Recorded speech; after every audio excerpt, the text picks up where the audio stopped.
Liftoff will start in T-minus 10 seconds. 10, 9, 8, 7, 6, 5, 4, 3, 2, 1. We have ignition. It's time! 17 seconds from Game 7 or from championship number 6. Jordan open. Chicago with the lead. Harper got a piece of it. It comes off. The Chicago Bulls have won their 6th NBA championship. Tying run at second, 2 out. Palmero over the head of Jenks. Uribe charges, throws, out! And the White Sox have won the World Series. To the far side around the 8-yard line to Hester. Under it and to the middle with the 15 to the 20, breaks free of the 25 to the 30, to the outside, 40, midfield, 40, 30 to the coast, 20, 15, Hester 5. Oh! Touchdown!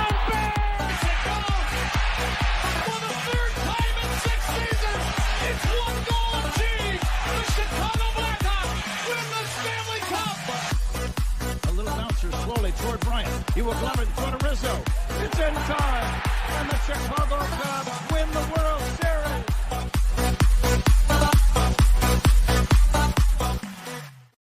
What up, what up, what up? Welcome to Shawn and Maya in the morning on this Hump Day edition. I'm your boy, the SuperBack, Shawn Sierra. Thanks for tuning in. If you're watching us on Facebook Live, well, then I guess you found us on Facebook. And if you're not following us on Facebook, what? Come on, go to Facebook, type in Sports Zone Chicago, click the like button, and now you're following Sports Zone Chicago. Simple. But wait, there's more.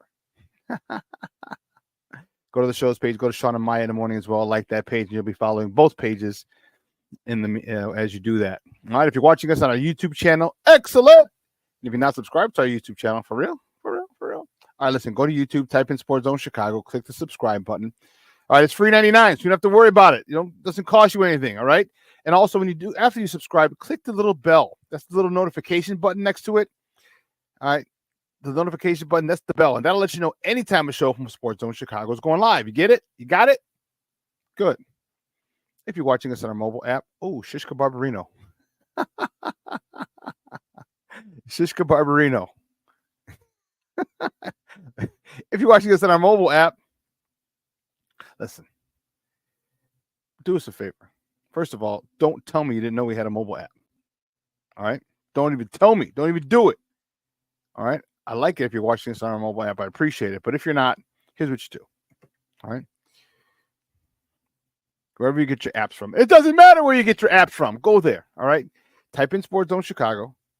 Okay? Download it. Take us with you on the go. So not only do you get Shawn and Maya in the morning 3 days a week, not only do you get our other live shows throughout the week, not only are they archived there like they are on Facebook and YouTube, but I'll tell you what, we give you a slew, and I mean a slew of articles, thanks to my man Clarence Council III. Big up to Clarence for keeping you abreast of all articles Chicago sports related. Now, if you're watching this on a Roku channel, I like that kind of party, baby. Listen, what?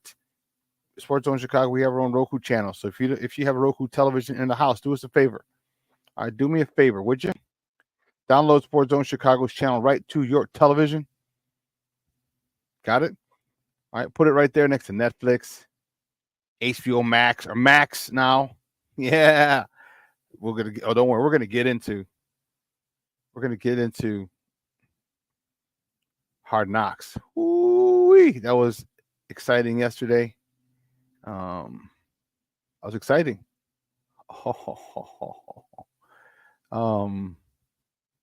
There you go. Yeah, man, let me tell you something. It was awesome. So put us there, download it, put us on the big screen. Hell, we're on the big screen right, Mickey now. That was funny. It was funny. Where you at? All over the road this morning. Now, you can also tweet the show. You can tweet us at Sports Zone Shy, that's CHI, at Sports Zone Shy. Now, if you want to follow me, it is me personally online. You want to know what I did? Well, let me tell you what I did. I mean, nice and easy for you folks. Nice and easy. One handle for Facebook, Twitter, Instagram, Snapchat, and TikTok. All one handle at the Shawn Sierra. Want to follow my lovely co-host Maya Kai? You can follow her on Facebook and Twitter at the Chica. On Instagram, she's at Maya_Kai, MAYA_AKAI. And we got a great show, but I need you to get interactive. We're getting started early at the bottom of the hour. So whatever platform you're watching us on, whether it's Facebook, whether it's YouTube, whether it's a mobile app, do me a favor, leave a question or comment on that platform. All right. It'll come up here in the thread. I'll put it up on the screen. We'll incorporate it into the show. And that, my peoples, is what makes this the best Chicago morning sports talk show around. And that's you. So you know what? Bring them all, baby. Questions, comments, smart ass remarks, because ain't nobody scared over here.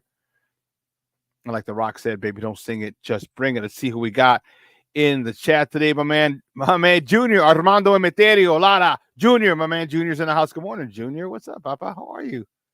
Dope pics of Dito. I love them. Mr. Shode is in the house. Good morning, Shorty. I appreciate it. Bruha7 is in the house. Good morning, sir. Thank you very much. Thank you very much.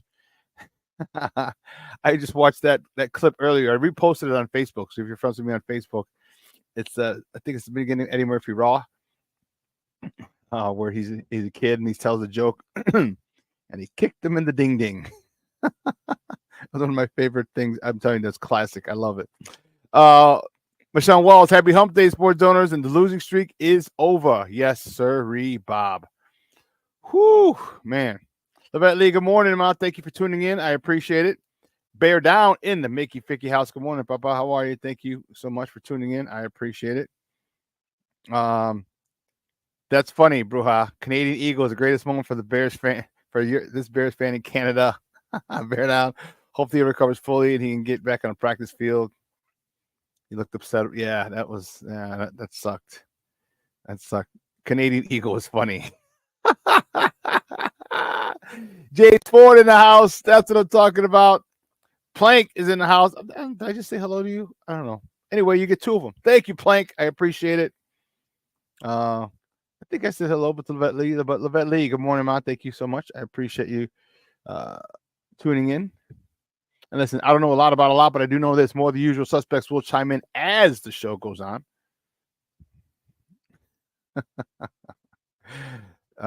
I couldn't rub it in you about the White Sox. Oh, I know you're waiting for the Cubs to give them the worst record. Oh, I know you were, and I was just praying, like, come on, man, just don't let the Cubs give us, beat us for the longest streak in losing streak in Major League history. I was so thankful they won yesterday. I was happy. I can't even tell you how happy I was, man. Oh my goodness. Because I knew you, and Junior, I knew you would be dying. You'd be chopping at the bit. Oh, you, believe me, not only you, man, but you know how many other Cub fans that I know that would have been on me? Oh my goodness. That would have been out of control had the Sox continued to lose and the Cubs would have beat them for the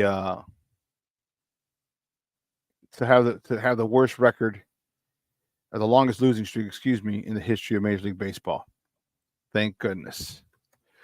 I can't believe it's August. It's August last week. I get it, but man, that is crazy. Crazy. But man, we got a great show for you. As I said, we get started early at 9:30. My man Dedrian Colon. Oh, he is a good friend of mine. Man, me and Dedrian go way back. He's the host of the founder of City of Wrestling. So if you're a wrestling fan, make sure you follow this guy. He is awesome. He's a man. He is a media consultant. Many of us in the industry have gone to him for advice. He knows his stuff. Woo, Charlie. And we met at Illinois Center for Broadcasting. All right, which is now Illinois Media School. But back in the day when we were on State Street, that great street, I just want to say. And we talk sports all the time. And I was like, dude, you got to come on the show, bro. You got to come on the show. So Dedrian's going to come on at 9:30. We're going to talk a little Olympics, talk a little baseball. It's a big day. So it's a double dipper. Both teams won yesterday. No one cares about the Cubs. So as soon as I'm not even going to go there.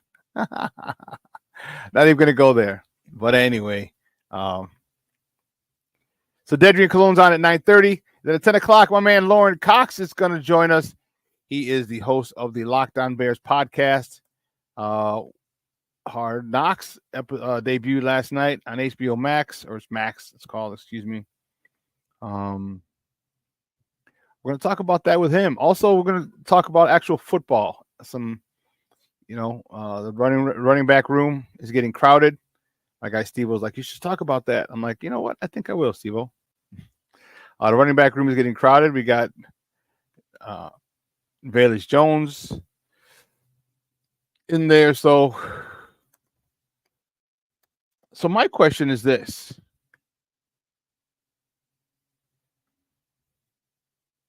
Are they going to use him as a running back or just a kick returner? Because he would be a phenomenal kick returner. All right. He's the way he's built. All right. We obviously know he's got speed, and we know that. But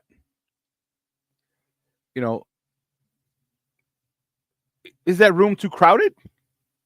I don't know. We got to figure that out. So Lauren Cox is going to join us at 10 o'clock talking Bears football. But guys, let's get into it. Guys, you know how we do the first segment of every show. It's called Top of the Morning. It won't come just when you want it.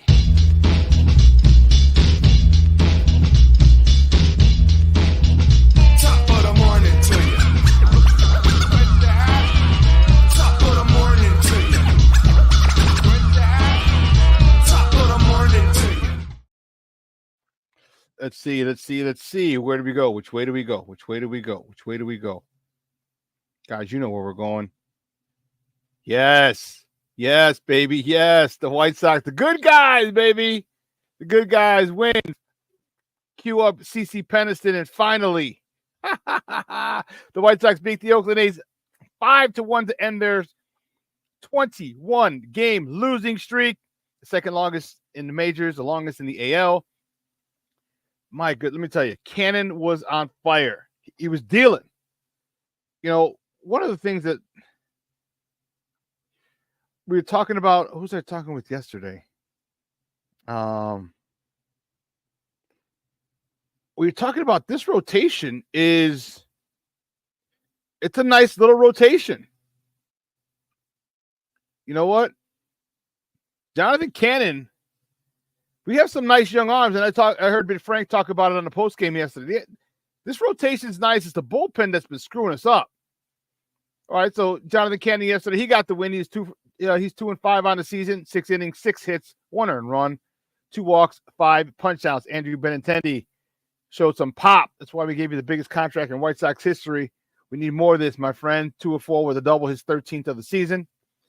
Banged out his 10th homer of the season, driving in his 35th and 36th runs of the season. Andrew Vaughn was 1 for 4 with an RBI, his 51st on the year.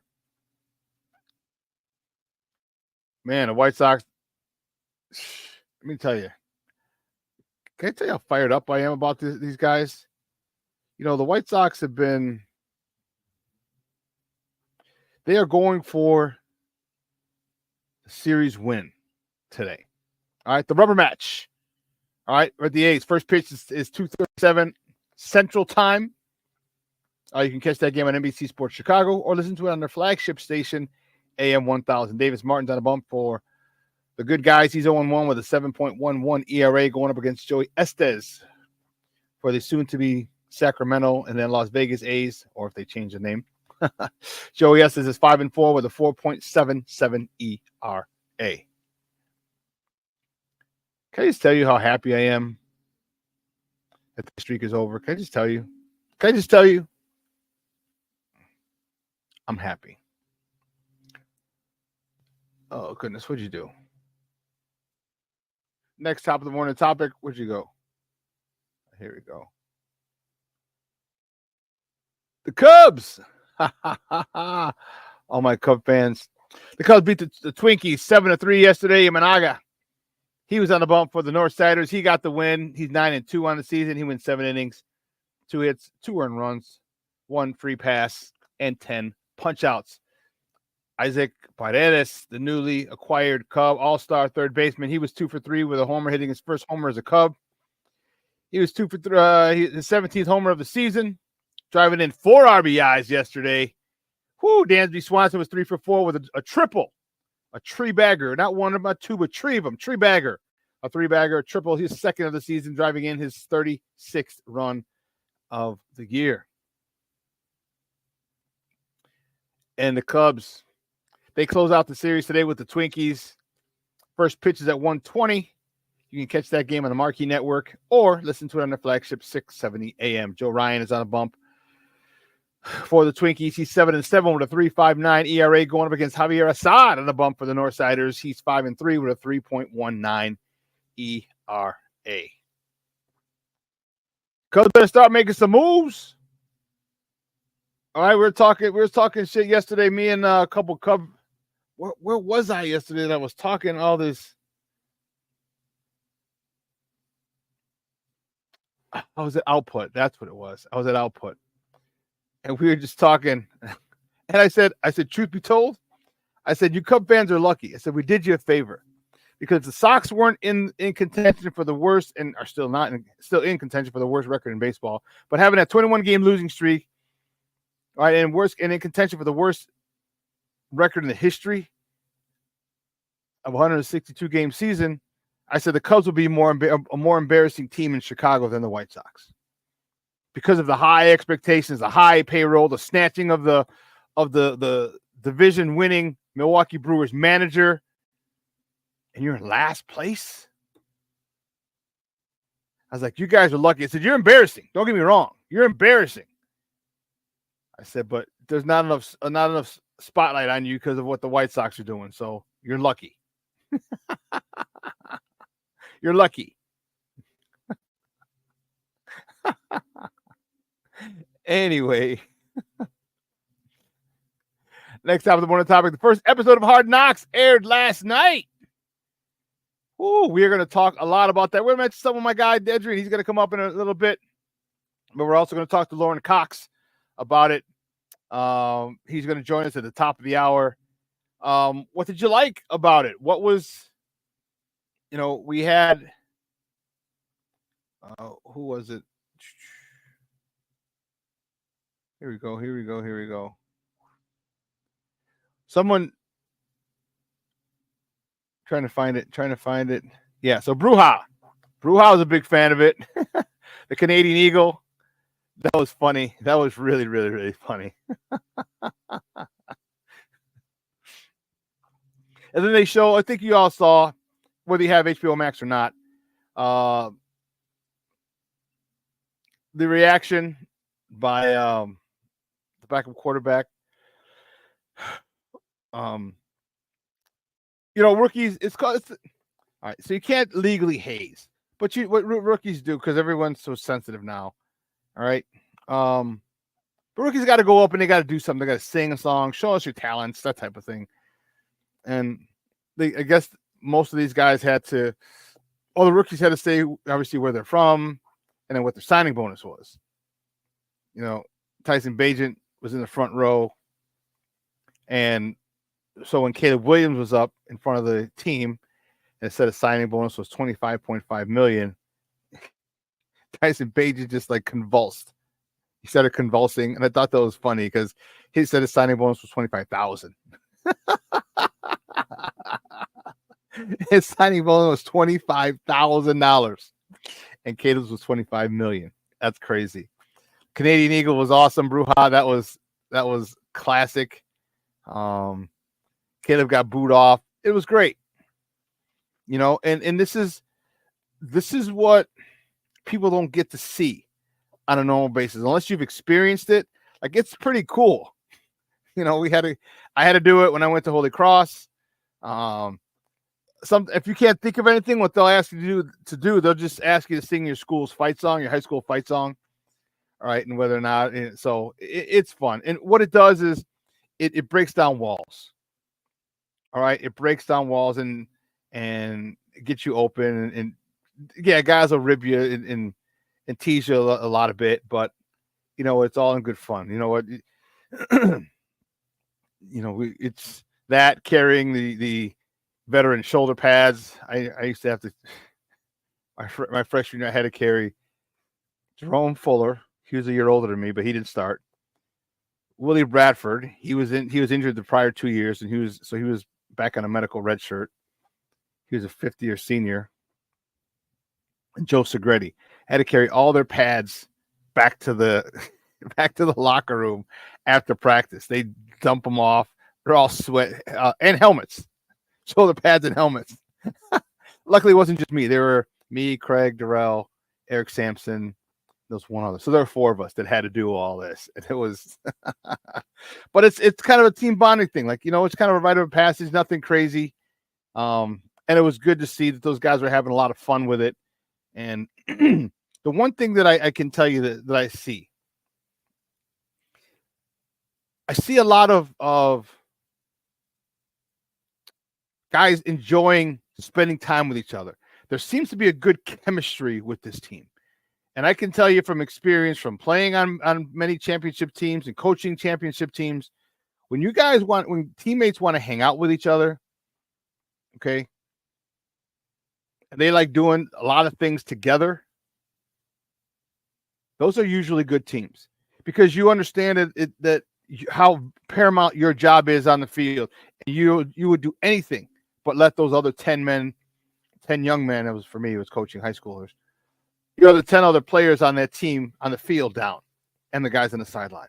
There's a bond that you just don't want to violate by doing anything half-assed.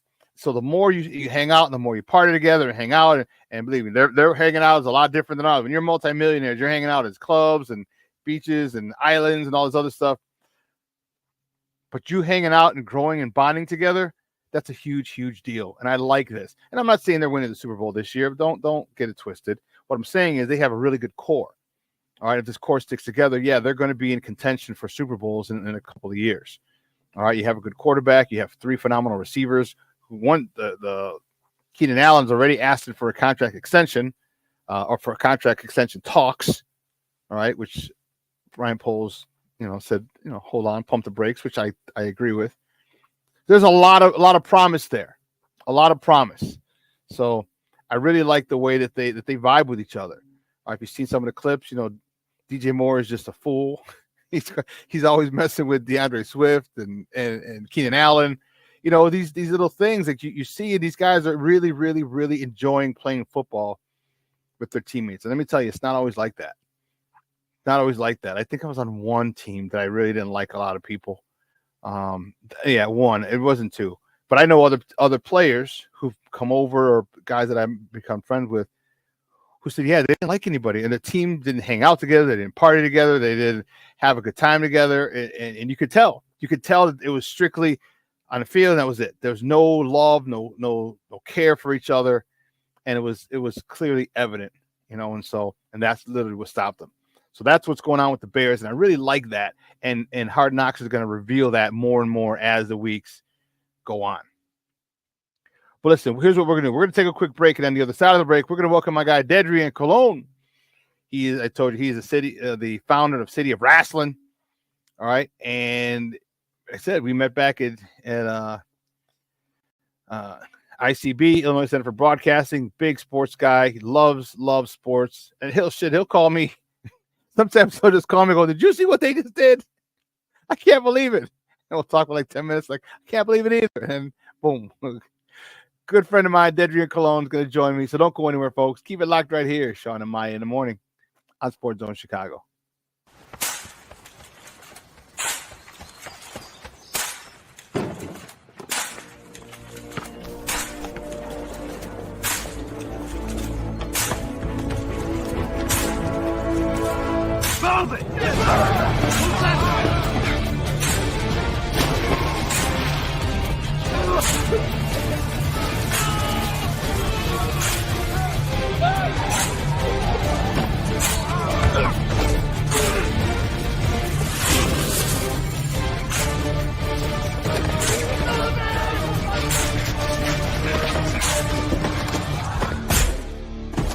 Many will hear the calling.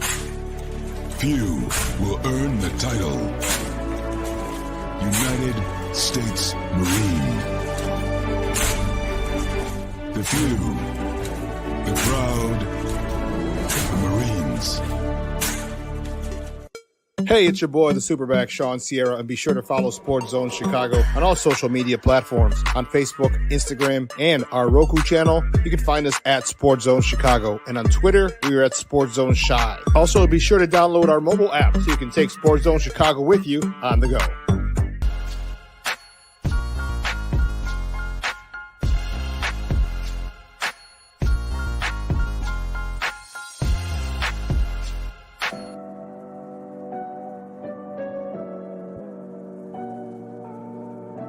How do you take care of your mind health? For my mental health, I meditate in the mornings. I have my dogs. They're the best. I just find ways that help me just relax. Finding things that make me happy, like being close to my family. I meditate a lot and read books. I have hobbies outside of the game. I'm able to switch off. I'm able to turn my brain off from the game of basketball. Your mind health matters. Your mind health matters. We are looking for a few heroes, mentors, trailblazers, innovators, a passion to change lives, spark curiosity, open hearts, and awaken minds, help students answer the question, who am I? This could be your calling, but this is no job. It's the journey of a lifetime. Be a hero. Be a teacher.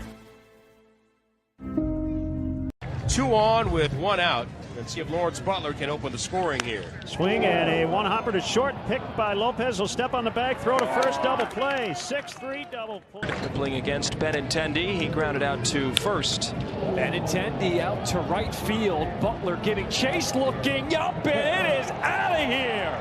Benintendi did not miss that one, and it's the White Sox getting on the board first. A 2-0 lead here in this fourth. It's now 2-1. 3-1 is hit in the air out in the left center. Deep, Robert back. He's at the track. He leaps. He makes a catch. Vaughn is 0 for 2. Line shot, right center base hit. Vargas is going to come around third and score. Baldwin will head to third. It's an RBI single for... Yeah. Welcome back to Shawn and Maya in the morning on Sports Zone Chicago. Those clips courtesy of NBC Sports Chicago. Those are the good guys yesterday, baby. Yay. I love it. The streak is over. Yes, baby, with a 5-1 win over the A's. I talked about it before. Man, it was, you talk about a sigh of relief because, man, I don't know if I ever would have been able to live it down if the Cubs had beaten the Sox and extended and given them the worst or the longest losing streak in the history of Major League Baseball. I mean, Cub fans are annoying to begin with. All right, they still talking about their 2016 World Series. Like, nobody's even on that team anymore. Relax. All right. So if they're annoying about that, you know how annoying they'd be about this. Thank God they can't do it as the crosstown is this weekend. Whew. Those damn Cub fans. Anyway, my next guest is a good friend of mine and a guy I wanted to talk to. You know, I got a lot of people that I like talking sports with, and he's one of them. We met back at Illinois Center for Broadcasting 10 years ago. 10 years, D. Are you freaking kidding me? Unbelievable. And we've always stayed in touch. He's a media consultant. A lot of people in the industry have gone to him for, hey, how do we do this? How do I get more views? How do I get more followers? How do I do this? And he's a man 50 grand. So that's something you want to do. And you may want to check him out, look him up on Twitter, reach out to him. He's definitely the guy to help grow your brand. He's also the founder of City of Wrestling. If you're a wrestling fan, man, you definitely want to check out that podcast. You can find him on Twitter at Dedrian_180. Guys, let's welcome back to Shawn and Maya, Dedrian Cologne. Dedrian, D, what's up, Papa? How are you? Good morning. Man, I feel like I got hit with a bunch of quarters, nickels, and dimes. It's been a long morning for me, but man, I'm doing good, man. Doing good. Did you get jumped up there on the north side? What's up? Someone had a little plastic bag and beating you with it or what? Actually, I actually watched the Hard Knocks episode before I went to sleep. I had to get up early to run some errands and everything.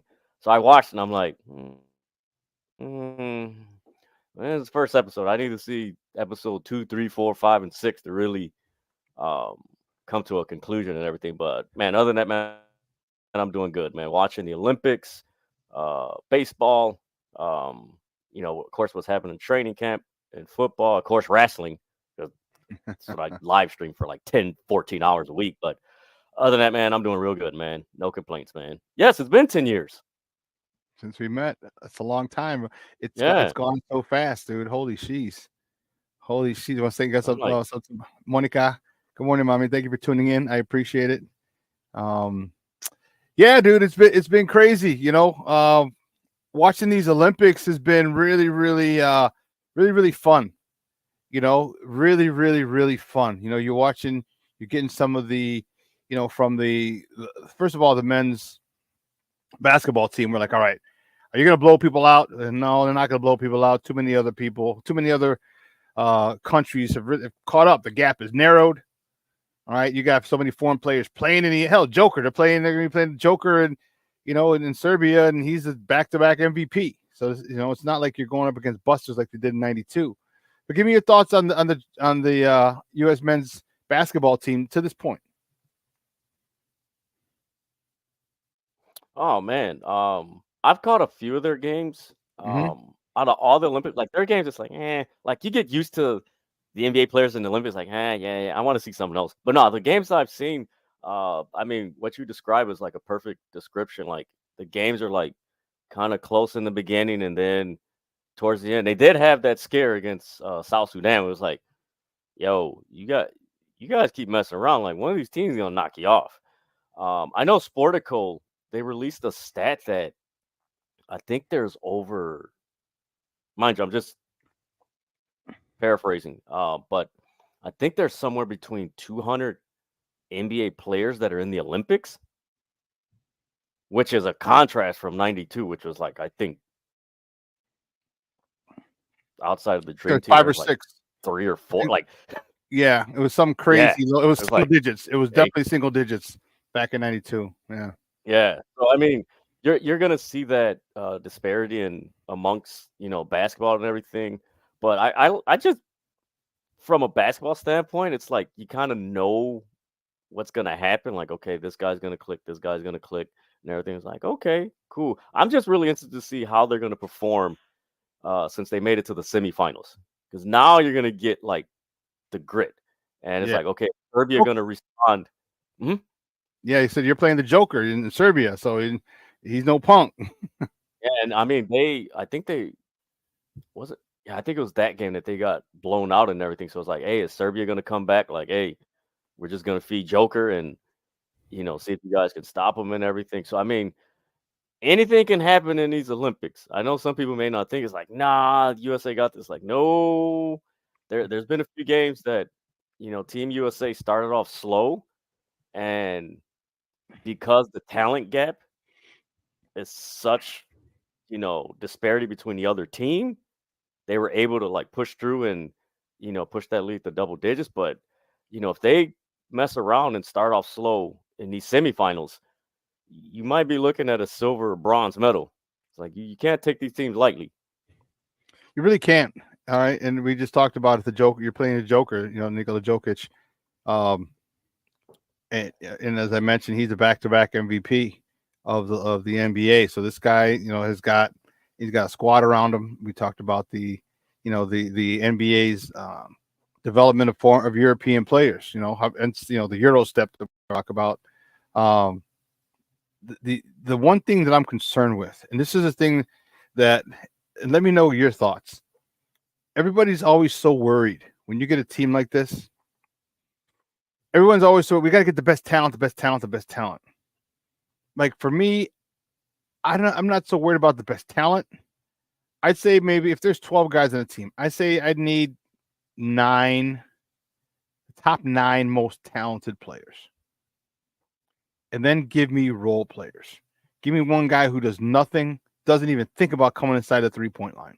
Like the Klay Thompson back in his day. All right, not current Klay, but Klay Thompson. Like Klay he's just sitting there and let me know when you need me to, I'm over here. Yeah. I'll take 3 dribbles and hit 20 points. You know what I mean? That type of stuff. Give me a rebounder. You know what I mean? and give me one great defender. You know, I think there needs to be a lot more team, and that's the reason, because I don't know, do you think these guys are really all in on the team aspect? You know, a lot they're, you know, not worried about put the pride aside, check it at the door, check the egos at the door, because there's a lot of egos.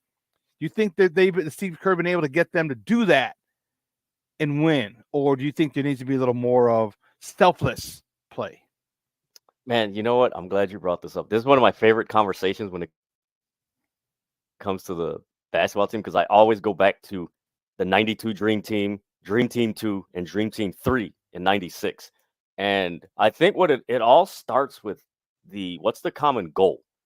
Like 92, you had, I know people like, oh, they were plumbers and everything. No, you had a 29-year-old Michael Jordan on that team. And you had Barkley, Pippen, all those guys in their late 20s. Yep. So they were like there. But the common goal was, man, we're playing with Magic and Bird. Like, okay, man, let's get them their gold medal. So it was a common, like there was a goal that everybody could rally around and, you know, go after and everything. You know, Dream Team 2 was the same thing. Yo, they dominated. Let's continue it. Let's continue the dominance. 96. Let's continue to dominate. I think it was 2000, 2004 where they got the silver or bronze or something like that. Lost in the finals, yeah. I remember. Yeah, so I think with this team, and it's been like this for a while. I think going back to when they lost in the 2004, like Team USA hasn't had that common goal. I think, well, you could say the Redeem Team with Kobe. That's the last team, but like a common goal, like, yo, we're going to show we're the best. Not only the country, but we are the best. The guys here, we're the best. We're going to show them we're the best. And I don't think you kind of get glimpses of that with this team, but it seems like how do I put it? It almost seems like they have this all-star game mindset. Mentality, yeah. Like, oh, I'm playing with my boys, and it ain't like, when, I was watching a clip of the 94 men's basketball team that played in FIBA. You had Shaq and Alonzo Mourning down low. You had a young Shaq and Alonzo Mourning, and them boys had no mercy on anybody coming to the lane. And I'm like, ooh. And it was, I forgot who was I think it was, who was the coach at that time? But like, he's like, you know what? Screw it. We've never seen Shaq and Mourning play at the same time. Here, do it. Like, it's one of those things. It's like, go ahead, stop us. That mentality, that dog mentality that a lot of people have been saying, And then in 96, you had, I think one time they had David Robinson, Shaq, and Olajuwon on the floor. Like, how the hell are you going to go to the rim with those three? Like, what? And then you had, I know they switched the lineup. You had Grant Hill, Pippen, and Penny Hardaway at that time.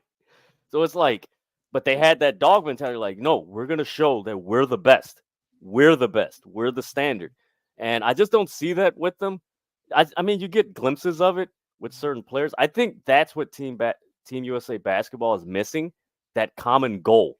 Like, yo, we're dogs. You're going to find out why we are the best. Not so much the country, but the players. We're the best. We're the standard. You have to come to our level. And I don't know. It's just because I mean, let's face it. If you put, but that's the athlete this year, though, D. Yeah, that's the modern athlete. They're like, hey, hey, probably what's going on? How you doing?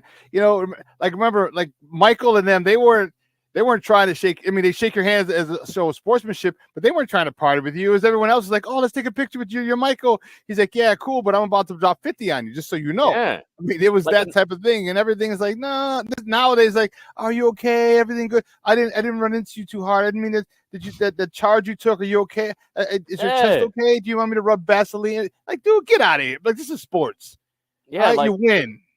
Like in '92, you had Jordan and Pippen when they played against Croatia. Oh, like, so that's Kukoc? That's who Kraus wants?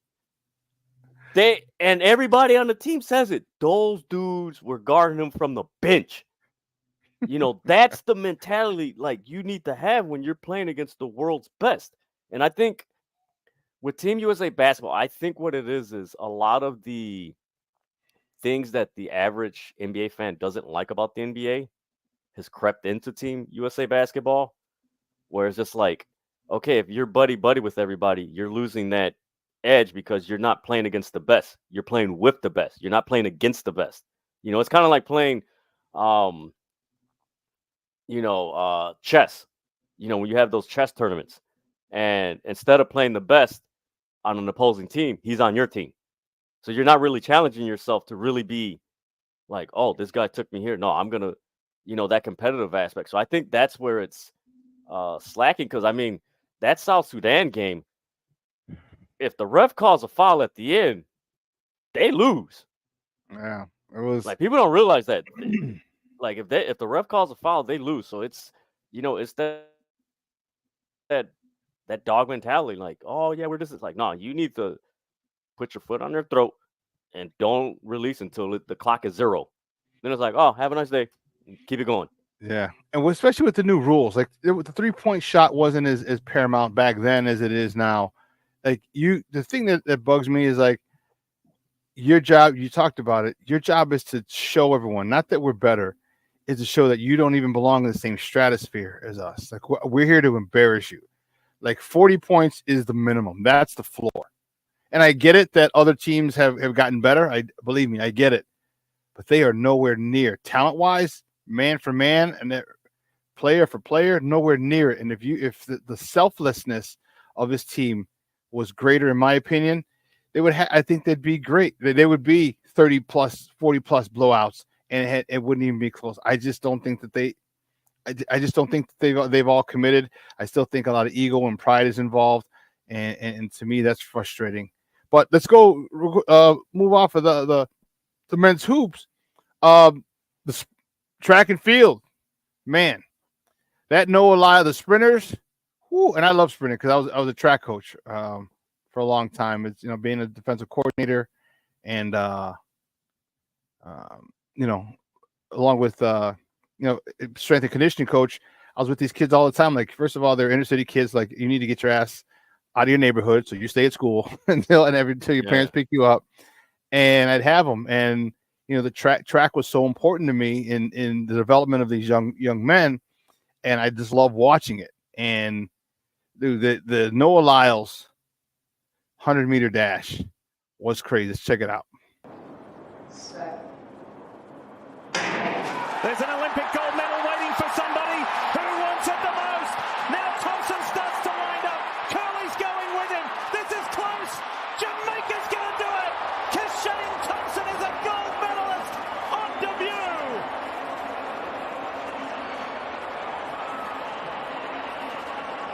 We thought it was going to take 9.7 to win. Guess what he just ran? 9.78. He pushed him all the way. Noah Lyles is looking anxiously. It's Noah Lyles! And it had to go to a photo finish to decide it. Let's look again at how close this was on the line. It's the torso that gets you the win. And right there you can see a little bit of daylight between Shane Thompson of Jamaica's torso and the line. Literally a photo finish. What was 3/100ths of a second? It said, I think it said it's about the time that it's faster. The time was shorter than it takes you to blink. Yeah. That was the difference. Like it was like blink. That's fast. Yeah, that's how fast. Man. That's what I got. Those clips courtesy of those Olympic clips, courtesy of NBC. But yeah, dude. Insane. Yeah, it's this Olympics. I know with the track and field, the gymnastics. One of my favorite Olympic sports that I love watching is the water polo. Like that's men's and women's. Like it's just the way they the physical strength it takes to do these Olympic events. I don't think people understand the context of it. Like with the sprinters that you just showed. Like as you're showing the clips, I'm looking at the dude's shoulders. I guess we talk about this all the time, like just working out and everything. Like I'm looking at, their calf muscles, their thighs. I'm like, bro, these dudes are beasts. Like you do not run that fast. And most people think, I just run. And like, nah, man, there's a nutrition aspect to it, training, and I forgot. I think it was Sports Illustrated that showed a high definition clip, like a photo of it, of how close it was. And I'm like, yo, this is, I think that's like the first time that something like that has happened in a long time. I think I could be wrong, but that, man, I'm like, man, it's like, hey, can you do this again? Like, hey, we'll pay you. Hey, run this again. Like we need to do something like that. Cause man, it was, not only impressive athletically, but just entertaining. Like, yo, this is crazy. When I first started coaching track, that was back in like 97. And then I had my first, so I had one of the guys I had at Flower High School, Gerard Moore, young man, doing really well for himself. And I'm so happy. Inner city kid. I love it. West Side kid. Love it. We were at Proviso West indoor tournament. And there goes the warden off to CrossFit, if you heard her. So they're in the 60. And he went up against some guy named Kelvin Hayden. Yeah. From Hubbard. Went on to the University of Illinois, intercepted Rex Grossman, all right, in the Super Bowl. That Kelvin Hayden, who dated Taraji P. Henson. Yeah, that Kelvin Hayden. Now, Gerard Moore was fast. He was winning. He was winning a lot of indoors, 60. I mean, he was beating him by, I don't know, 6-8 meters. All right, my guy was fast. I don't know if he got shell-shocked or if Kelvin was just that God-blessed fast. Kelvin beat him by easily 8 to 10 meters in a 60. In a 60. Damn. I was like, whoa, this dude is unbelievably fast because my dude's fast. But yeah. And then I was coaching at Curie. My first year at Curie, and I was coaching the sprinters. And they had this kid. They called him Booby. They nicknamed him Rashad. They nicknamed him from Friday Night Lights. And I had never felt this type of emotion before. It was a 4x1, and he came. We were trailing. We were in like second to last place. There were like 5. I think there were 5. I think there was 8 people. It was 5. We were second to last, so we were fourth. Got the baton, and this kid. It might have been a 200. It was a 4x2. He comes around this curve, dude. He comes around, and all of a sudden, I didn't even realize. I was like, oh, whoa. I started standing up because he starts reeling people in, and it got you. And if there was literally 10 more meters, he would have caught the dude. It was like boom, boom, right after the winner, but distinctly.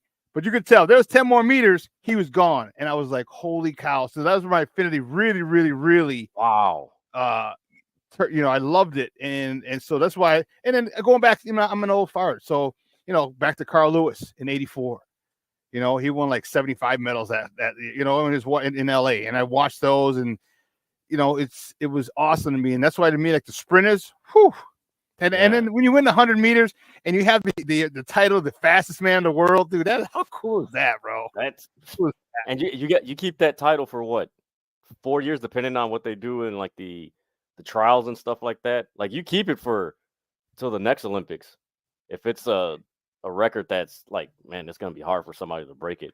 But yeah, track and field, that's one of my favorites too. Even the men's and the women's, because it's just like me.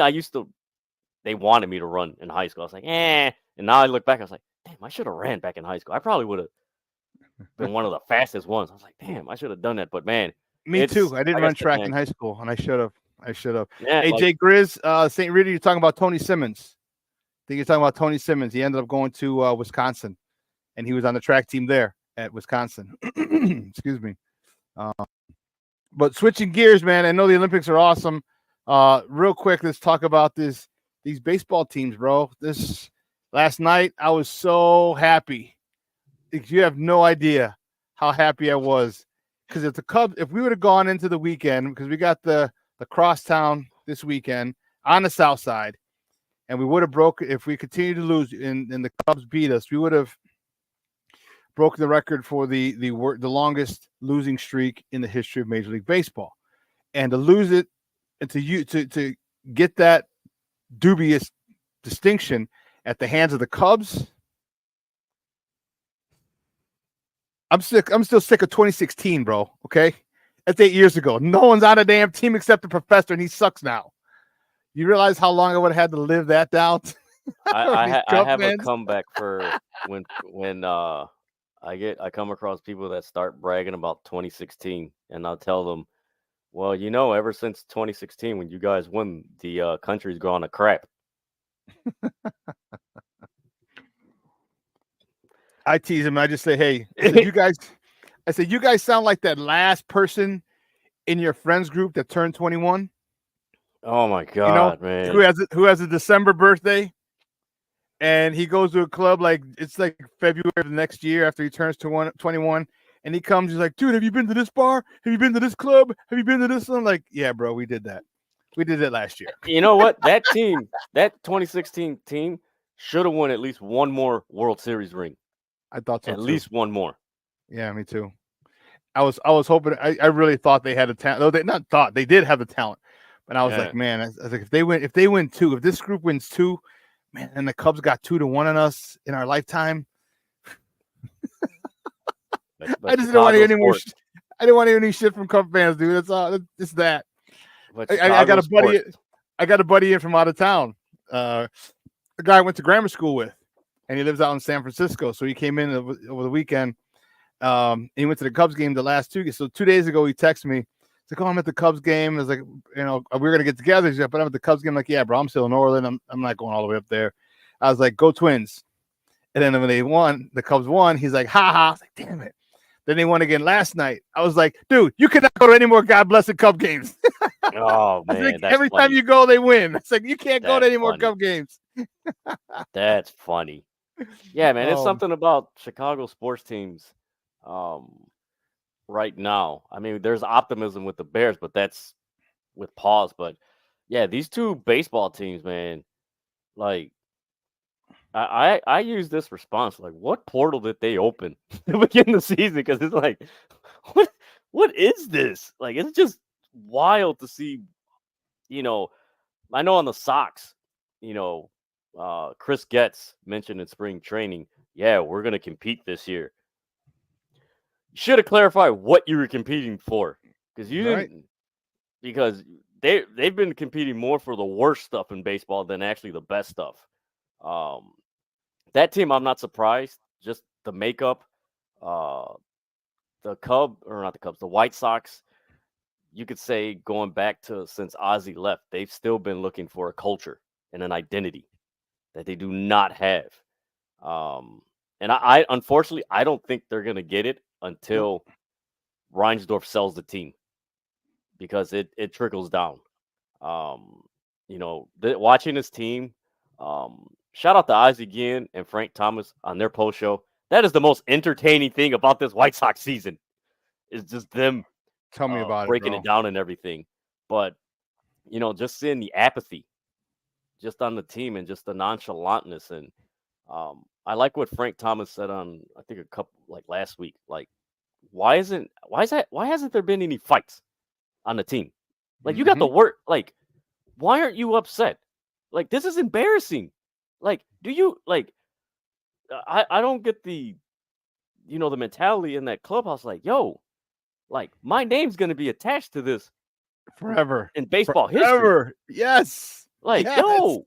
Like, hell no, I'm not. No, and it's just an apathy. And listening to Chris Getz, how he's talking, it's like, dude, like, you are way in over your head. Like, I don't know if you wanted to get Kenny and Rick Hahn out the way to show, hey, Reinsdorf, I can do this. Like, no, you need to go too, because you don't know what you're doing, and you were in charge of this horrible farm system. Minor league system. Oh, I can. Yes. Yeah.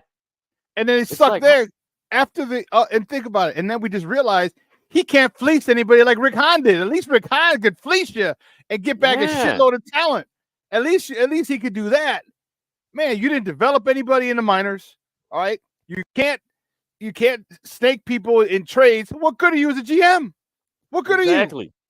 It's like, like I was having this conversation with my dad and we were talking. It's like, why are the White Sox always looking to get someone else's prospects? What, if you're so money centric, Reinsdorf, it actually makes sense is to invest in your farm system so you don't have to trade and get other people's stuff. Draft, and here's the key word. He's develop. Oh my God, yes.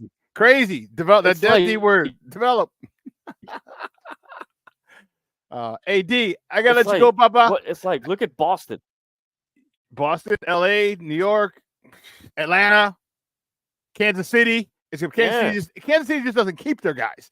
You put together a team from Kansas City, put together a roster of all people that were drafted from the Kansas City Royals, and you will have a World Series team. We're talking Jermaine Dye, Brett Saberhagen, Jesus Christ, Carlos Beltran, dude, all these unbelievable, unreal. But AD, listen, I gotta run, Papa. I got another guest coming on.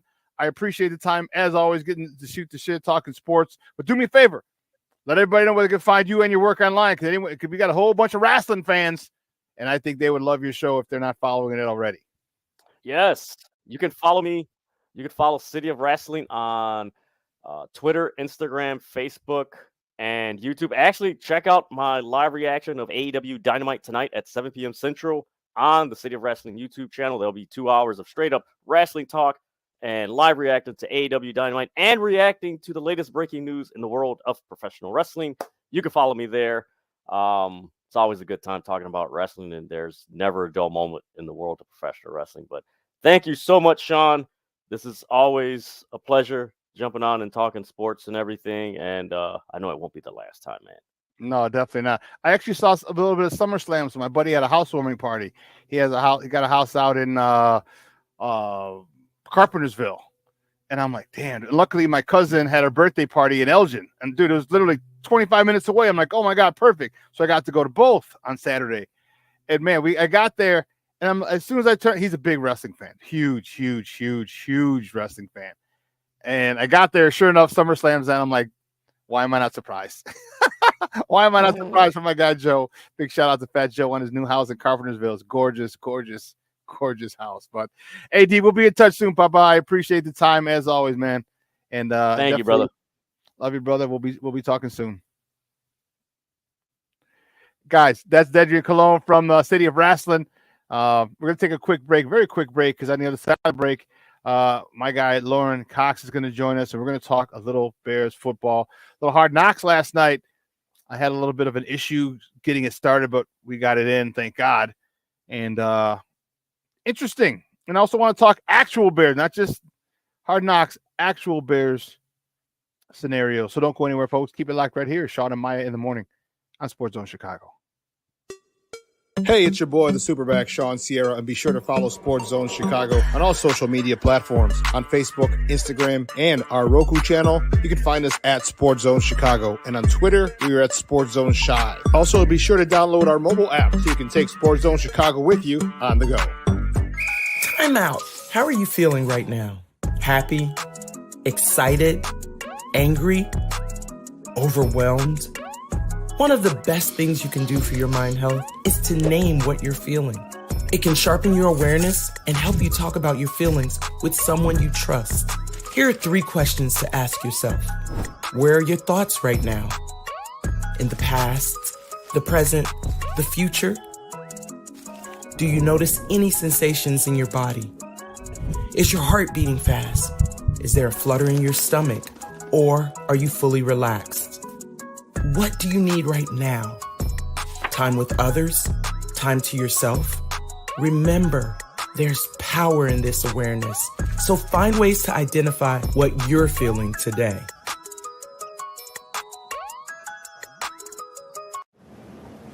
Here's my theory on why NFL quarterbacks fail at such a dramatic rate.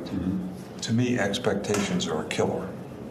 This kid's got so much media, so much hype, so much expectation on doing well. and he has to develop so quickly to meet the expectations that everybody has for him, it's almost impossible. The expectations are a killer, but yet, to use your word, development is the key for him. You know, like Peyton Manning threw 28 interceptions when he was a rookie. It's the most in the history of all. Manning looks to throw, tipped and intercepted. It's unbelievable. Put the nail on it. But it didn't affect him. It's like the scoreboard. Scoreboard don't mean anything.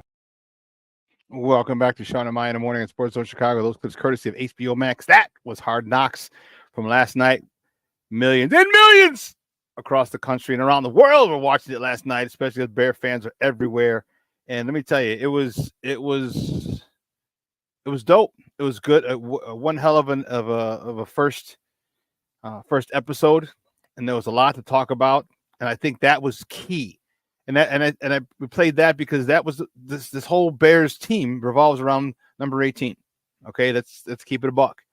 All right, you traded Justin Fields, who, and I'm not going to lie, I'm still a big fan of his. I still believe he would, I'm still a Justin Fields fan. Okay, but they traded him. They went in an opposite direction. Okay, well now we got to pivot and we got to ride with Caleb. And the sooner he develops, the sooner he becomes good. All right, the sooner this Bears team becomes good again. And I've said it before, and I'll say it again. The famous words of John Madden, he said, the NFL is just better when the Chicago Bears are good. It just is. They just are. The NFL is. And as Bears fans, man, we love it. And I got a couple buddies who own bars, and, man, believe me, it's very profitable when the Bears are good. It's very, very barren when the Bears are not good if you own a bar. That's for darn sure. But my next guest is a good friend of the program. He's been rocking with us for years. He is the host of the Locked On Bears podcast. You can find him on Twitter at Cox Sports One, like Fox Sports One, but with a C. Guys, it's welcome back to Shawn Maya, our guy, Lauren Cox. Lauren, what's up, Papa? Good morning. Hey, good morning. And I'll let you know, it's also more profitable for podcasts when the Bears are good. Yes. Complaining. That's for damn sure, because everyone wants to, you know what? There is an insatiable amount of feeling when it comes to good Bears talk. I think bad Bears talk, there's a huge amount that we want to talk about and bitch about, but everyone's like, all right, enough's enough. But when the Bears are good, and there's not enough. People will watch 15, 20 podcasts that go, you're at work. I know, but I got to listen to this. It's on in the background. It's crazy when the Bears are good and how our fans are.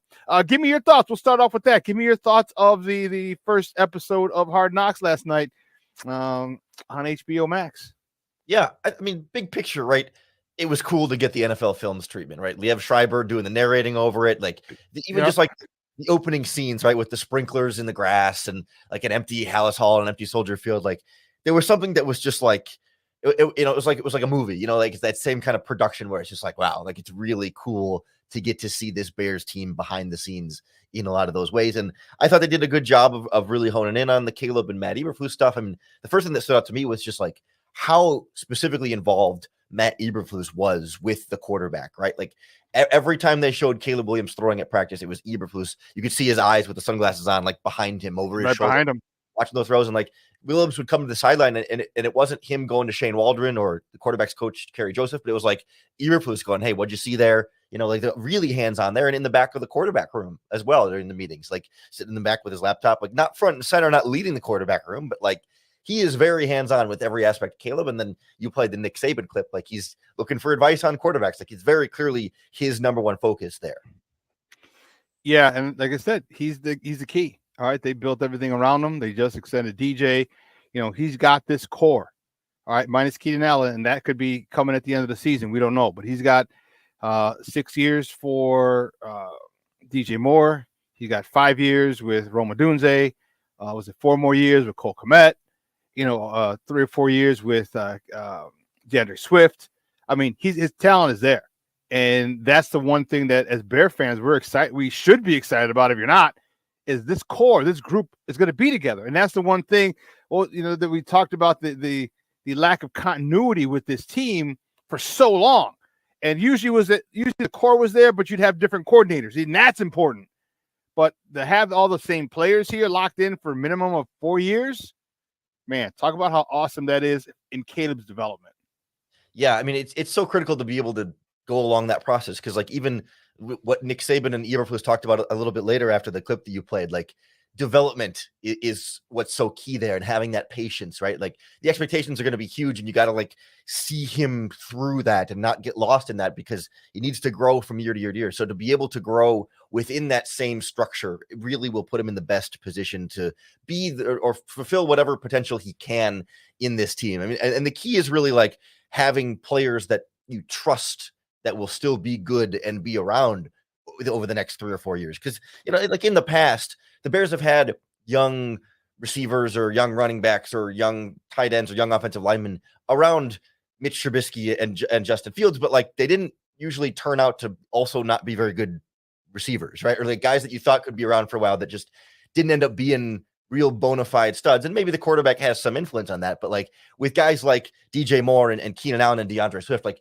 we've seen how good they can be on other teams. So it's not like they're going to come here and be worse. Like, and their talent isn't going to be affected as much by what Caleb Williams can do because we already know they're proven at their positions and what they do. So like that to me is so key. It's not just continuity, but it's like good continuity. Players that are sticking around, not just because they're under contract for a while, but because they're actually good and deserve to be under contract for a while. Well, you kind of stole my next question, then or maybe veer off it, because I was going to talk about development of Caleb. But what does that say? I'll get back to that. But then, what does that say about Ryan Poles? His ability to get good players, not just all right. We'll get you off the scrap heap to fill a void. We'll get the second tier of free agents. He's brought in ballers. He's brought in guys who, as you said, we've seen. If we haven't seen it firsthand, they hurt us. Although DeAndre Swift did drop that in the end zone, which I still thank him for. But he brought him. We've seen these guys, and we've seen Keenan Allen from afar. Have 10,000 yards receiving, 6 Pro Bowls, 2 All-Pro. We've seen it. What does that say about Ryan Poles as a GM, filling these people with quality players? Yeah, and I think it shows some of the maturation of Ryan Poles over time too. Like, it's not that he's certainly made mistakes over the years, but I think you've seen him learn from those in the players that he's bringing in now. I mean, you think back to, like Chase Claypool was supposed to be one of those receivers that was supposed to boost Justin Fields, but like that's the difference between like, Claypool could be one of those guys where if he had reached his potential, he could have been here for a long time because he's a young player and a young ascending player, but like obviously didn't take that step and wasn't that proven. And Poles was trying to bring in talent there, but it just wasn't the right player. So I think he kind of saw that and like, all right, listen, let's go get somebody in DJ Moore and Keenan Allen. Like these are legitimate, proven guys that are worth it to us to have to spend a lot more on, but it's certainly not in the trade, but in terms of the salary at least, but like that's that much more important for the quarterback. Like I think pretty well across the board, we've seen Ryan Poles be smart, but not perfect in so many of these moves he made. I mean, the big lingering one right now is Nate Davis on this offensive line is kind of the last stinker that we're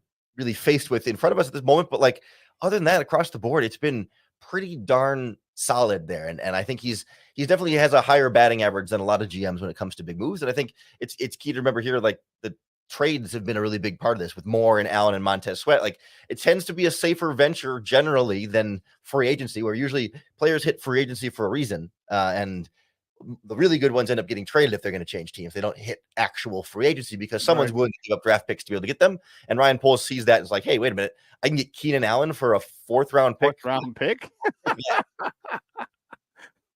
4th round pick? Like, are you you're serious about that? You said something that was very important, and it's the patience that we have to have for Caleb. All right, the patience. Is it more important for the fans to have patience, or is it more important for Caleb to have patience with himself? Because as a competitor, we've heard him say, hey, I don't like when I get things wrong. But guess what? You're a rookie quarterback in the NFL. You're going to get things wrong. And you're going to throw interceptions. And it might be a pick 6. It might cost you the game. And you know what I mean? It might be on national TV. But it doesn't matter. That's not where the story ends. How important, what's it more important? More important for the fans or for Caleb? Because I think Peyton Manning's career ended up pretty good after throwing 28 interceptions his rookie year. Call me crazy. Yeah. For Caleb, it's interesting because I don't know that he's had to be patient that much in his football career, right? Like came into Oklahoma as a freshman. I mean, I think he started that year as the backup, but before the end of the year, he was the starter on that team. Like that feels like the last time he had to kind of be patient with football, because everywhere he's gone, and especially when he shows up to USC, right? Like then he's great right away, and he was great in high school. I mean, he was great pretty much right away at Oklahoma. Like, and in theory, I mean, he can be great right away in the NFL, but if he's not, like, he's got to be able to give himself some patience there and some relief, and just kind of say, yeah, this is harder than it's been before. But he's someone who's always exceeded everywhere in his life, and to be faced with that is going to be something that I'm really curious to watch. And that's where the Bears have to be. Like, that's where the coaching in particular is going to be so critical, to not let him, get too caught up in mistakes, and not let the mistakes compile. And we haven't seen that at training camp so far, but I definitely think Hard Knocks did a good job of illustrating some of the, like, hey, like these are stacking up a little bit, and he's trying to figure it out, and the Bears are putting a lot on his plate. And I think they're doing a good job of, like, pushing him and testing him now with some of that stuff, because they can control how much they're putting on his plate. Whereas, like, in the regular season, there's no control over what defenses are putting on his plate and how much stuff is going to get thrown at him. So throw a lot at him now, see how much he can handle, and then you can kind of tune it down to adjust and have him get used to that. I think Eberflus used the phrase, like, build up the calluses a little bit on this phase of the offseason, and then he'll be a little bit more ready for a lot of different things being thrown at him in the regular season. When it actually does matter, it won't be the first time he's getting all this stuff. Guys, we're joined by Lauren Cox. He is the host of the Locked On Bears podcast. We're talking Bears football here on Shawn and Maya in the morning on Sports Zone Chicago. Yeah, I think that's a great point. The ability to control how much you put on his plate, how much you throw at him, and you test him. You test them, and you realize that you do have a great defense, and you're very fortunate as a head coach. Like, cool, I have this phenomenal defense that I can go. So there's a lot I can do with this team. So with this young quarterback, because now when we get to the regular season, is he going to face? I mean, how many times is he going to face a defensive end like Montez Sweat? Probably a couple, but he's going to be comfortable with it. How many times are you going to face a cornerback like Jalen Johnson? Probably a couple, but he's going to be comfortable with it. So the seeing this top-notch defense and talent at every level, even the linebacker position between Edmonds and Edwards in the secondary, he's going to be comfortable with it, because you're not playing Utah State anymore. He's not playing those types of guys. He's playing against grown-ass men who are making millions and are good, really, really good at what it is they do. And when you practice against grown-ass men who are really, really good at what you do, it only helps when it goes further. When the regular season starts. I don't know. I think the Carolina Panthers aren't that far from Utah State at this point, so we'll get one of those on schedule. Oh my goodness! Talk to me about the running back position. All right, they DJ Moore, not DJ Moore. I'm sorry, Velus Jones was just working with that group the other day. Do you see him as a running back? Do you see him as maybe just a returner or just a gadget player? Is he out? Do you think he's out of the wide receiver? Or do you think he can? Do you think he actually could be a true Deebo Samuels type player? I mean, Deebo Samuels has done comes out of the backfield and slot, wide out. What do you think they're doing with I keep saying that. What do you think they're doing with Velus Jones Jr.? Yeah, I'd like to see Velus catch a punt before we start to do the Deebo Samuel role. But, to me, this feels like trying to find ways to justify keeping him on the 53-man roster, because I do think he's a third-round pick only 2 years ago, so they do want to keep trying to make this work and investing patience and development. We were just talking about patience and development for Caleb Williams. Like, right, certainly hasn't had that same kind of pressure by any means, but like, all players deserve some level of patience and development, and especially a top 75 draft pick or whatever, third round pick. I don't remember exactly where in the third round he was, but like a top draft pick for this team. Like, sure, you'd like to see that investment through. So, okay, if you can get him some snaps in the backfield and make him have more of a role on offense there, then, I mean, because at wide receiver, he's at best your number 5. Like, you're just not really going to take the field much, fifth wide receiver in the offense. And I don't know that he's a guy that's going to be a contributor on the non-return game special teams. And typically you need your number 5 receiver to cover on kickoffs and punts. I think he's done a little bit of that, but I don't know that they're going to have him do a ton of that in the regular season, or if he's, even like good enough at it to crack the starting lineup, of the special teams coverage unit. So if you want to keep him as your return guy, then it'd be nice to find some role for him on offense. And if number 5 receiver is not really going to be a role for him on offense, if you could get even just a couple Cordero Patterson carries in the backfield, not like, I mean, I think Cordero Patterson is actually listed as the starter on the Steelers depth chart right now, but I'm thinking like Bears era Cordero Patterson, where he got a few carries, but it wasn't like a true running back, but was kind of a gadget player and made a couple of nice runs. Like, I don't hate it, but I definitely wouldn't take one of the running backs jobs for, you know what I mean? Like I'd rather keep Travis Homer as my number 4 running back than try and put Velus Jones in there, because Homer does more on special teams. So I don't know if they can piece together enough of an offensive role to say, all right, we'll keep him and still keep extra players around him. Like, it still feels like a lot it feels like the sunk cost fallacy, right? Where at some point you just kind of say this didn't work and sorry, we'll move on to the next thing. Yeah, because it's basically between him and Travis Homer, because I don't think he's gonna, he's definitely not supplanting Swift. He's not, Khalil Herbert, Roshan Johnson. I'm still a little iffy on Roshan personally. I think he's got to stop trying to be a wrecking ball, except on third down. But on first and second down, bro, cut back, get in yards. You know what I mean? Like, stop trying to run people over. Save your body a little bit. He's just got to. He's young, dumb, and when that type of back, you want to show that you can run over everybody, and it's not always the best course of action, because you don't realize how much time you're cutting off on the back end of your career. So, what do you know about playing running back? I mean, come on, let the kid play. I read about it. I watched a lot of TV. Come on, man. So yeah, so I don't know what they're gonna do with Velus, because his speed is top notch. I mean, his speed is unbelievable. And to get him on the field, and I think you're right. I think they're just trying to find a way to keep him around, and because what if he gives us a couple key third down conversions? What if he gets us a couple key touchdowns, or you know what I mean, something like that? I hope for him. I like, he's never been a problem. He's never been, someone who's come out of pocket. So I really like the young man. I hope he, he's not even that young. I think he's like 32 now, right? No, I'm kidding. But I hope he can stick around for a couple seasons and really contribute to this team. Let's talk about the defensive side of the ball. Are you concerned that they really haven't addressed that other end opposite Montez Sweat? Or are you cool with DeMarcus Walker in the draft pick, Cooper or Booker? Why did I say Cooper?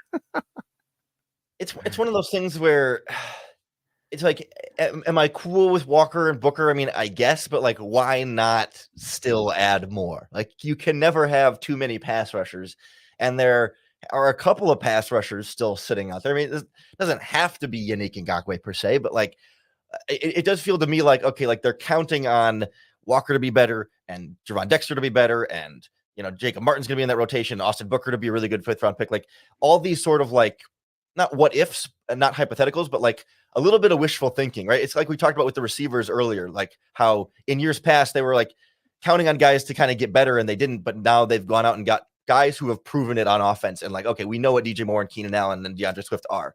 I'd like another one of those on defense where it's just like, okay, we know what this guy is. Let's just get someone that's going to be a more consistent weapon, rather than hoping and thinking and being optimistic that these other guys can improve and step up into bigger roles. But the odds of all three of them, or all the pass rushers all making a big step forward is pretty low, but a couple of them probably will. And can you get by with that? I think so. But it is worth noting that the DJ Moore contract extension created like $9 million in cap space for this year. So Ryan Poles just freed up more cap space for right now. And whether that's signing, I don't think it's going to be signing someone right away. I think he would have done it already, but like he's got some cap space in the back pocket in case of a potential trade, or if somebody, at the end of training camp becomes available. You never know. I think Ryan Poles is prepared to be able to still make some kind of splash between now and the trade deadline. And could that be another pass rusher? I mean, that would seem to me like the most logical space to spend it, if not the offensive line. Well, staying in the trenches and going back to the offense. What about the offensive line? Nate Davis had a situation last year, which we understood, but then doesn't show up for voluntary mini camp. Was at camp for a while, but didn't practice, and he was, a little interesting. And then Tevin got hurt a little bit. All right, so and Darnell Wright is out. We don't know. What do you think about him signing another offensive lineman? Because I personally, am not happy with the fact that, 3 or 4 of the starting 5 offensive linemen are out, or 3, I should say, which is frustrating. And that really throws a monkey wrench in this whole program because you're not putting Caleb out there unless you have at least 4/5 of your starting offensive line. Because what good is that? You're going to get that dude killed. Yeah, the good news is like with walkthroughs today and yesterday, like Darnell Wright has at least been back, and I think Tevinjenkins is back as well, but Nate Davis is still kind of the odd man out there. So in theory, by Saturday, the O-line should be maybe healthy enough to play Caleb for a couple of series, but we'll see exactly what that looks like. But no, I think Ryan Poles has got to have a short list on hand, ready to pull the trigger just in case, because this Nate Davis thing is it's getting to be a little bit too much at this point. And he's got a long enough history of this now, not only on this team, but in the past in Tennessee. He's dealt with a lot of different injuries and stuff. And like even the injuries, like it's not 100% his fault. He's not trying to be injured. He's not trying to miss practice. He's not trying to miss games. Like maybe he could try better at recovery and stuff. I mean, I don't know what his routine is like, but I mean, he wants to, he's a professional football player. Like he'd like to be out there and play football. So I still feel some sympathy for him, but at this point, like you're not out there, like, sorry, we can't rely on you. And Matt Eberflus wasn't afraid to bench Cody Whitehair last season when he was a healthy scratch, and he was he had $13-14 million cap hit last year. Nate Davis is at like 11 or 12 this year. Like it wouldn't surprise me at all if they just said, you know what, Nate, sorry, you're gonna sit on the bench and maybe even end up trading him at some point. But like we just need to have somebody out there that we know is going to be out there consistently. And I think the fact that Ryan Poles hasn't gone out and signed a free agent yet has been a good sign for where they see the prognosis on these injuries, that like, okay, these are not 3-4 week injuries or multiple month injuries. I think if something like that popped up, then they would go out. There's a couple different starting caliber guards still out there. Mark Glowinski from the Giants is kind of the big one, but Phil Haynes from the Seahawks is still out there, who's got some instant familiarity. Like there's some names out there the Bears could go out and sign that won't be that expensive and could be plug and play starters, or at least in the competition at one of the guard spots. So I think that helps me feel a little bit more comfortable that, hey, they're going to ride this out for a little bit, but it's far from too late to still get help if they determine the injuries really call for it. For some reason, give me your thoughts. Do you think that this offense, Caleb should have played week 1 or the first preseason game in a Hall of Fame game? That's the first part of the question. But secondly, how long do you think, or should he play this Saturday? And if you think he should, how long? How many snaps? How many quarters? Yeah, I do think they should have. I mean, I would have liked to see him play in the Hall of Fame game, just because I think there's so much value in him having going through the entirety of the process. Like, yeah, they had him warm up, and I'm glad they did. Like, I want him to go through that each time, but like just getting the play call in your headset, delivering it to your teammates. Like we've heard throughout this process that like one of the biggest weaknesses or shortcomings or just areas that he's kind of struggled to adapt to the most is cadence at the line of scrimmage. You know, it's getting the play calls in, getting the protections changed, like all the pre-snap stuff. And like that's all stuff you can absolutely practice in the Hall of Fame game. Even if he hands the ball off 6 times and you take him off, like he's at least still delivering all that stuff. Like I want him to do that as much as possible until it becomes completely second nature in a live game situation. So every rep you can get doing that is important. And I think there's a lot you can do as an offensive play caller, especially in the preseason, to just protect your quarterback. I mean, it could be 3-step drops, slants, screen pass, handoff, RPO, done. You know what I mean? Like just get him in the rhythm of doing stuff. I would have liked to see even just a drive of that in the Hall of Fame game, because he's a rookie quarterback doing it for the first time. So against the Bills, you know, I'd like to see a couple of drives. I think it's smart that they're predicating it on the health of the offensive line, but if it seems like the offensive line is getting a little healthier, so fingers crossed, it should be able to go for a couple drives there. Like just keep getting his feet wet until he's bored with it. You know, like make it so that when week 1 against the Titans comes, it doesn't feel new at all. And it's just something he's been doing for 4 games already. And he's a seasoned pro at it. That's funny, dude. You've been watching my show, because that's exactly what I said. My thoughts exactly, Lauren. All right. You could protect them. All right. 3-step drops, you know, hitches, curls, slants. Those, as much as I hate those stupid ass wide receiver screens, throw the dumbass wide receiver screens. Okay, turn around and hand the ball off. There's so many different ways he could have played 2 or 3 snaps, 2 or 3 series, excuse me, without his jersey, without his uniform getting dirty. So many different ways. But you talked about it, the going through the whole process of the night before. All right, what I got to eat the morning of. You know, meetings, all that stuff is valuable. And I said that you were blessed with this extra game because this Hall of Fame game, you're blessed with extra time to practice beforehand. You're blessed with the fact that you had been installing with him prior to him even being drafted because you knew you're going to draft him. Why not continue? And I said, reps are paramount at this point. Why not get him more? Why not get him more? You've been granted it. It just didn't make sense to me. But all right, to them, apparently they didn't want to. So they're going up against Buffalo. Your thoughts? Most likely going to be vanilla offenses, vanilla defenses. But what would you like to see? Would you like to see, DJ with a couple catches or Keenan or what would you like to? What is it that you'd like to see? Let me ask about Caleb. What would you like to see from Caleb first and foremost?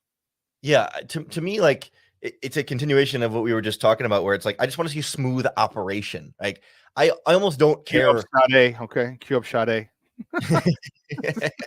Yeah, like I almost don't care what happens after the ball leaves his hand. You know what I mean? Like, sure, I want it to be like a smart decision, but like I don't really care whether the ball is caught or how many yards it goes after the catch or anything. Like I just want to see like the play call get in the line of scrimmage, no false starts, everything, no miscommunications where a blitzer comes in totally or a defensive lineman is unblocked or something. Like I just want to see it look like it's supposed to look up until the point the ball is snapped, and then everything else, like as long as he doesn't get hit, like I'm not worried about does he throw a big touchdown pass to Tyler Scott? Like it's the preseason, like the results of his throws really aren't that important to me. We're not gonna see. He's not going to Canton on a preseason touchdown pass. He could have literally gone into Canton on a preseason touchdown pass. But I used to be the future Hall of Famer there. But yeah, no, it's not about a big play or anything like that. It's just keep him safe and run the operation like an NFL quarterback, and that's all I really need to see. Everything else, anything above and beyond that, is just gravy for me. What about the defense? What do you want to see from them? I want to see a pass rush that really gives you some confidence, right? Like we talk about vanilla offensive defense, like, yeah, from a coverage standpoint and from a passing concept standpoint, we're not going to see anything complicated. They're not going to disguise a bunch. Although we did see Eberflus blitz the nickel a handful of times against the Texans in the Hall of Fame game. So they're, they dabble in little stuff, but like there's not really much of like, there's no vanillaing pass pro and pass rush. Like it's one-on-one, my guy versus your guy. We're not going to not going to not show your stuff, right? You're going to try and win your pass rush moves there. So like, I want to see something that gives me some confidence in these guys individually, right? Like, can Dominic Robinson do more than he didn't really do much at all in the Hall of Fame game? Can Gervon Dexter really put together some of these flashes that we've seen in years past? We keep hearing he looks great at practice physically and stuff, but it's different when it's full pads, full contact against a teammate or against an opponent that you haven't been working up against in practice every day. Like, show me the reason to really be confident in this defensive line. Show me the improvement from DeMarcus Walker. I want to see Austin Booker have another good game and make some big plays, maybe against the starting offensive line instead of some backups. Like, show us that this is a defensive line that can absolutely handle its stuff, because much like the quarterback, right? I'm not going to judge this secondary very much when they're not game planning. They're not disguising coverage. Like if Tyreek Stevenson gets beat for a touchdown against Keon Coleman or whoever, like, I'm not going to get upset about it. I'm not going to panic because they're going to be in some basic coverage and not really game planning for these receivers. So kind of like the other way, like what happens after the quarterback throws the ball on defense doesn't matter that much to me, but I want to see what the defensive line does before the quarterback throws the ball. Understood. I think I could go along with just about everything you said. I want to see a lot of efficiency on offense, smooth. I want everything to go smooth, like you said. I want to see him in his passes get that ball out quick. It's been harped about how quick his release is. Okay, well, let's get a quick release. That's why I want. Give me that slant. Give me that hitch. Give me that, stupid wide receiver screen. Just let him get comfortable. I want to see that. I want to see this offensive line. All right, and I understand that to the familiarity you got to have to really be a good offensive line, but that doesn't mean that you can't maul your own guy. If there's a guy over you, like, I want to see somebody get mauled. I want to see this running game get going a little bit in the preseason, and people say just to open people's eyes, like, oh shit, like they get healthy. Like, they're doing a pretty decent job now with guys that aren't starters. What happens when their starters get in? That's one of the things I really want to see. I want to see this offensive line really start to move people, because I don't think I said Shane Waldron should win and make a point to win with Caleb this year. And maybe by the end of the year, after the first 10, 11 games, you can start winning because of him, but you need to win with him. And by that, man, get the ball to Keenan, get the ball to DJ, give the ball to Swift, give the ball to Khalil Herbert. Let them do all the heavy lifting until you're ready. So I want to see that. I want to see I want to see people moved off the ball from the offensive line. I want to see Gervon Dexter just 1 yard in the backfield. That's all I need for that dude to do. You live 1 yard in the backfield, you are going to be a force in this league, in this game, but also in this league this season. So those are my whole things. What would you like to see from Coach Eberflus now that he's comfortable? He doesn't have to worry about taking over play calling in the middle of the game, in the middle of the season. All the distractions are gone with the coaches that were fired. He's got the majority of the players back. He's got a new offense, but still, what would you like to see from him with his new? He looks like a Russian hitman now with his new little, his new facial hair. I like it, but that's neither here nor there. Yeah, I really want to see like how Matt Eberflus divvies up his time. Like from Hard Knocks, we saw so much quarterback. Like and I know he's not literally spending all of his time with the quarterback, but like, is that really like his main primary focus? Like, is he a lot more hands off with the defense now, or is he a lot more hands on with the offense? Like, as much as like football is football and coaches know coaches, but like he's never been a quarterback guru, right? Like, I'm not trying to say he doesn't know anything about quarterbacking. I'm sure he's helpful in the quarterback room, but like this is a career defensive coordinator, linebackers coach. Like this is not a guy who has a lot of history, working on the intricacies of quarterbacking. And again, like he knows the sport. And I'm sure he knows the position, and it's not to be a criticism of him, but just like I'm curious if that remains a big focus, or if this is just like a all hands on deck for the beginning of Caleb Williams, because it's like we gotta squeeze every second we can, every rep that we can until the regular season, because he's brand new and we got to get this going as quickly as we can and accelerate this whole process. And then maybe once the regular season gets going, you're kind of in a groove where it's like, all right, like, you've taken the training wheels off a little bit and you've pushed the bike, and now, your young child is biking on his own, and now he can come back to being a little bit more, involved in the defense and maybe bigger picture stuff. Because his role on this team is very much, CEO, leader, motivator guy. And I did think in Hard Knocks, like, we got to see a little bit more intensity from him when he was speaking in front of the team, when he was talking about, being one of 32, be the best in the league at your position, and run up the hills. Like, there was a fire there, like that we don't normally see from him, in press conferences or even on the sideline. Like, it was stern and like sharp, and just like he was like ready to get them going. And I was impressed, and I want to see like more of that leadership really kind of manifest over the course of the season. Guys, we're joined by Lauren Cox. He's the host of the Locked On Bears podcast, talking Bears football here on Shawn and Maya in the morning on Sports Zone Chicago. So,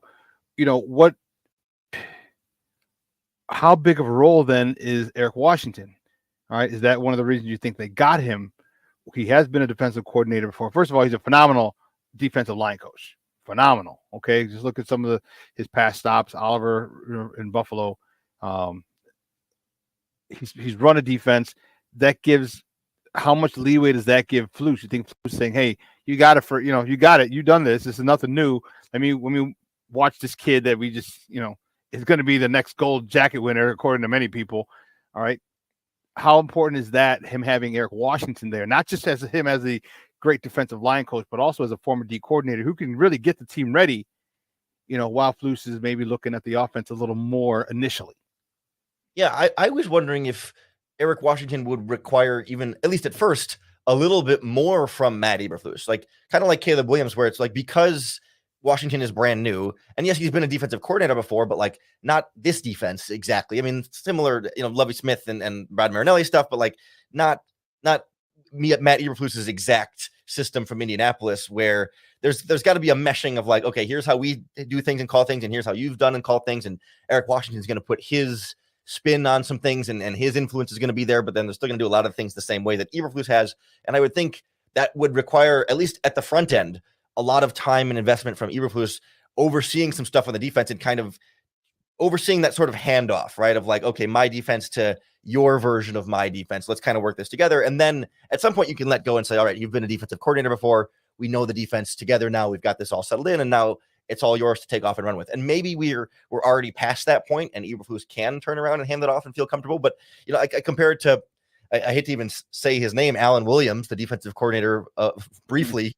last season, where like Williams was a Colts guy with Matt, throughout, and they were in Indy together for 3 or 4 years, and they come to Chicago, and it's like, okay, he's got his right-hand man who knows the defense, like the back of his hand for the last few years. Like we thought he could kind of be hands-off away from the defense because it's all his own coaches who've all been running the same defense. So I thought he might need to be more hands-on at first with Eric Washington, and of course, he ended up needing to be hands-on last season with the defense for reasons we still don't really know the full extent of what actually happened there, but I hope we get answers on that someday. But much like Caleb, I think once they kind of get that locked in, then you can let go and say, all right, it's your defense now, run with it. And then, I'll keep kind of overlooking from the top. I'm getting excited for Saturday. Give me your level of excitement. Caleb's first game, the receivers, the tight ends, the defense. What are you most looking to see this weekend? Is it just Caleb? Is it the defense? Like, what are you fired up to see on Saturday at noon? It's an early game.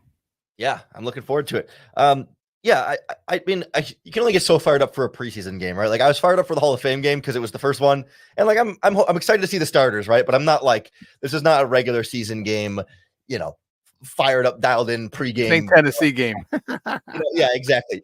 But I am excited to see some of the starters and really get a better sense of like, okay, just how good are these players, especially this defense. Like, okay, how are they going to stack up against the Buffalo Bills offense with the starters? Like, they've been playing great at training camp practice against a brand new offense with a bunch of new players all trying to learn everything. Like, that's not to totally slight the offense, but like, the defense came in with an advantage and has enjoyed an advantage throughout practice. But like, the Bills will be a different story. And again, I'm not going to judge it necessarily on the scoreboard and the results, but can it just be kind of can you look like men amongst boys out there, right? Like the Bills offense, they lost Stephon Diggs. They got a bunch of other new, younger receivers, Chase Claypool included. Like, their wide receivers are still trying to prove themselves a little bit. And I think a lot of their pass catching weapons, like their offense as a whole, outside of Josh Allen, is trying to show the league that they can still be a really high powered offense with that quarterback. So like, okay, it's not going to be a elite test by any means, but like, if this defense is going to be a top 5 defense, dominate a little bit, right? That doesn't mean shut them out specifically, but like, show that your level of talent is a notch above the level of talent of this team that has some questions about the level of talent that they actually have. Like, this defense is supposed to have no questions about its level of talent. The offense that it's facing has some questions. And I'd like to be able to see that difference a little bit. It's not, again, not necessarily scoreboard, but just like a talent thing where it's like, oh, like Tyreek Stevenson just made a play on the ball that like that wide receiver was not expecting, or Tremaine Edmonds stepped in front of a pass or made a kind of a surprise, like run fit that the running back was not, something like that, where it's just like, oh, that's the difference in talent between a really good defense and a offense that's still trying to find its way. I would like to see the defense come out with an attitude, with just a nasty attitude, where from Jump Street, like, I know it's preseason, all right, but you're getting it today. You are getting it today. Like, I'm going to shake your hand. We're going to dap it up after the game, talk about, the summer we spent, the off season we spent in the Caribbean for a week, me, you, and your family and everything. But you're getting this wood. You're getting this heat. And I want them to come in with I want to see it starting Saturday. I want to see that, when you step on, we've all watched great players. We've watched Peyton Manning. We've watched Tom Brady. We've watched Michael Jordan. We've watched Wayne Gretzky. We've watched, all great players, right? Ken Griffey Jr., you name it. When you see them, there's an aura about them. There's an attitude about them. They don't even say a word because we can't hear them. We're watching them on TV, but they're freaking great. Like, oh shit, that's a special player. I want that defense, when they step on the field, people are like, oh shit, they look a little something. Like, I don't know what it is, but man, I want that, and that's got to come from that confidence. And and that's what I want to see. This defense saying, "Listen, we're about to whoop your ass, and we know about to whoop your ass. Let's get it started." That type of attitude, cockiness, borderline hell, cockiness. I want that because they're good.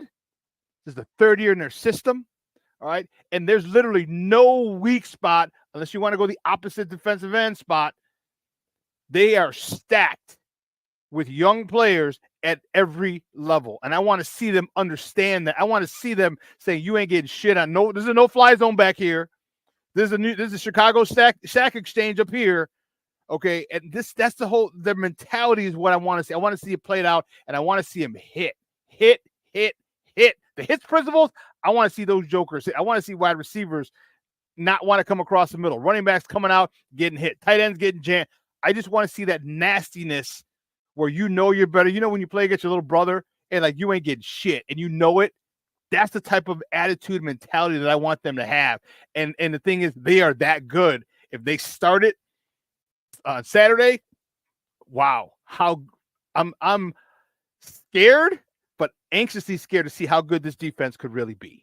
And that's coaching, right? That attitude stuff. You have the most talented players in the world, but it's Matt Eberflus and Eric Washington and their position coaches as well, like instilling that idea in them, that not only like the literal like go out there and hit, but like that confidence and almost that cockiness of like, hey, like you guys think you're great. You keep talking about yourselves as a top 5 defense, like go show it, go dominate, go set the tone. Like that is 100% the coaches being able to rile them up and get them that way. And that's one of the things I appreciate about Eric Washington too, is like when you hear him talk at press conferences, it's not the rah energy per se, but there's like a seriousness to him in of like the way he said, yes, it's business. It's like, yeah, we're going to go out there and we're going to play great. Whereas like with Alan Williams, like last year, it felt a little bit more like, ho hum, like we're going to have good fundamentals and stuff. And like he said the right thing, but it didn't have that like ass kicking, like confidence of like, I've carried kind of thing. Like you don't know the weapon I've got in my back pocket. And that's why I know I'm going to win this fight. That just like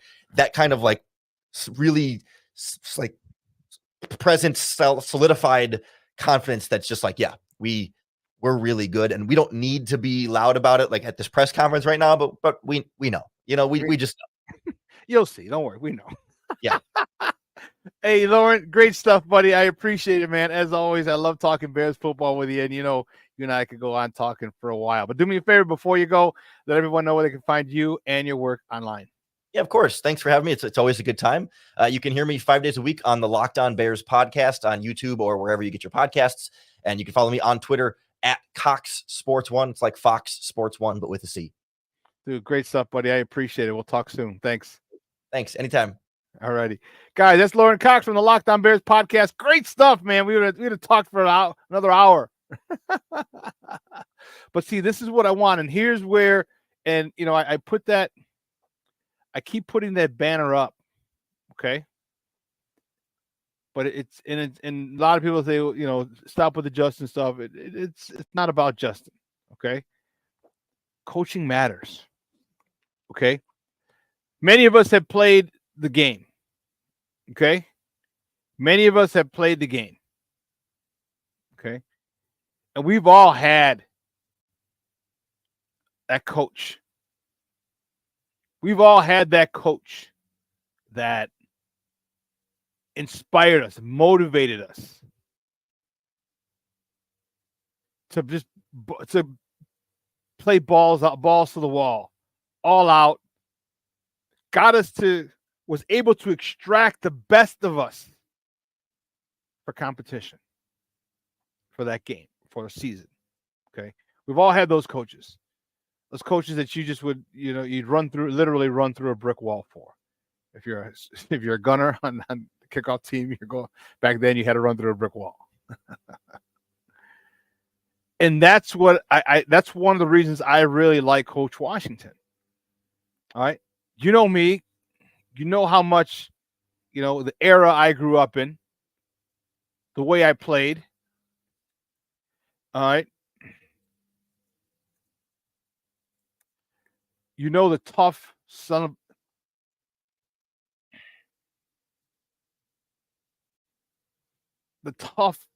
of a gun coaches that I played for. And unfortunately, I lost one, and I was at a wake for one on Monday, which is why I wasn't here. All right.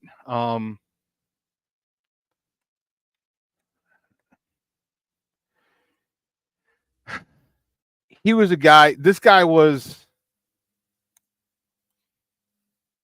he used to roll his own cigarettes at practice.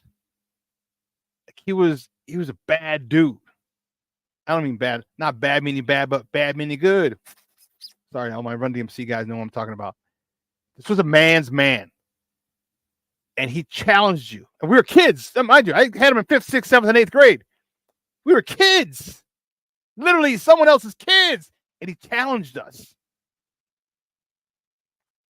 That's what I need from this coaching staff.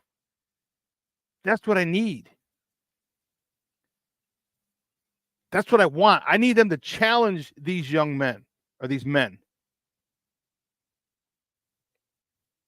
Sweat. They had you rated 81st. You gonna take that?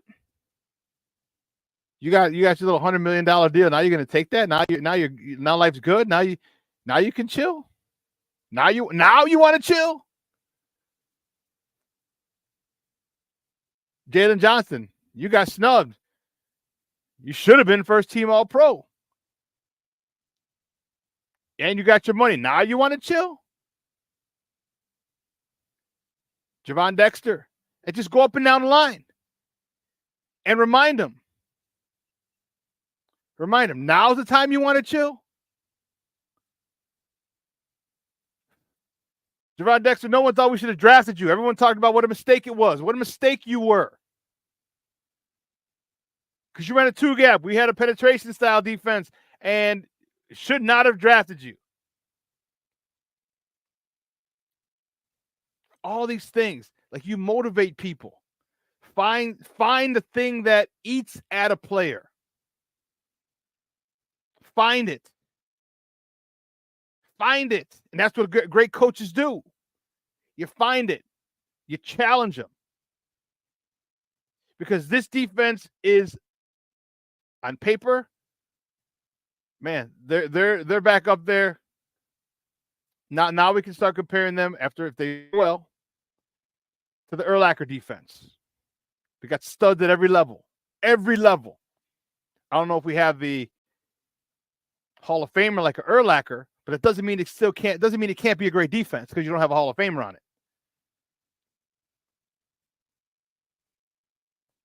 I need to see him taking the ball. I need to see him stripping the ball, going after the ball, creating turnovers a priority.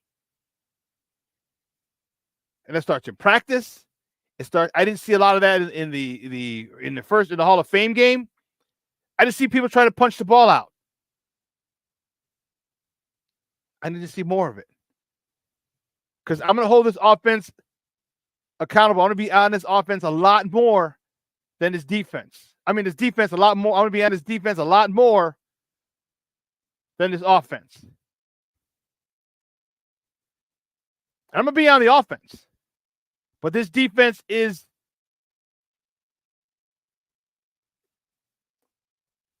arguably the best defense in the NFL. Arguably. So you got to act like it. You know, with the winning teams, when I was with the Chargers, and especially with the Thunder, when I was with Holy Cross, and I was at St. Rita, we walked on the field, we knew we were going to kick your ass. We knew it. And when that opening whistle from the opening kickoff, it commenced. And that's where I need this team to be. That's where I need these coaches to be. This is where I need, and Lauren talked about Matt Eberflus being a little more intense. Yeah, now's the time. Now's the time, because you need to hold people accountable. And you have to understand, when you start getting these big contracts and you're getting generational wealth, and your family, especially if you come from meager, humble beginnings, and you got that millions, it's human nature for you to relax and exhale. But as a coach, now you're like, no. Now's not when you exhale. Now is when you hit the gas. Now is when you go harder. As long as they can instill that in these guys, wow. Because this defense has the opportunity and the potential to be game altering, to be a very special defense. especially if you can get another guy, or if Austin Booker develops, or if you get another guy in the defensive end. If Coach Washington can develop this defensive line, Lord have mercy. If they take the steps that we're anticipating them taking, Lord have mercy. There will be games when the offense might not even have to score. Might not even have to score. You know, do you remember, speaking of the Hall of Fame, two Miami Hurricanes went in. And the 0-1 Miami Hurricane University of Miami team, okay? Jerry Payton was on that team. A slew of NFLers, future NFLers, and Hall of Famers were on that team. And it said, I was reading it, it was a stat. It said, if that University of Miami offense didn't score a single touchdown, the record would have been like 7-4. 7-4 without the offense scoring a touchdown. If the offense gave them 0 for all 11 games, because we only played 11 games back then. If the offense scored 0 points, that Miami Hurricane record would have been 7-4. Mind you, they put up a slew of touchdowns on the offensive side of the ball, but that's because that defense knew, that defense believed in itself. And for at least in this, I don't want to say the whole season, but at least the first 10 games or 10 weeks, that defense has to go in there with a chip on its shoulder, believing they are the best, and not just believing it, playing like it. Because if they do, if they're able to allow Caleb to develop, if they're able to allow Caleb to get that short game on automatic, if they're able to get that run game, allow that run game to get going, Lord have mercy, the last 8 games of the year.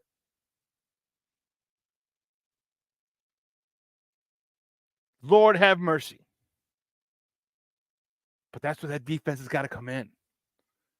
And I'm anxious to see, not just those guys, I'm anxious to see the backup. Dominique Robinson, I want to see him. Give us some key snaps. Give us some key plays. Zach Pickens.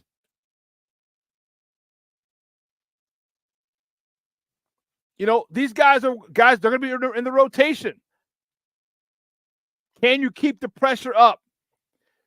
When I played with the Thunder, they had the level of expectation they had for their backups. And the backups knew it. There's a level that the starters would set. And you had to adhere to that level. You had to adhere to that level.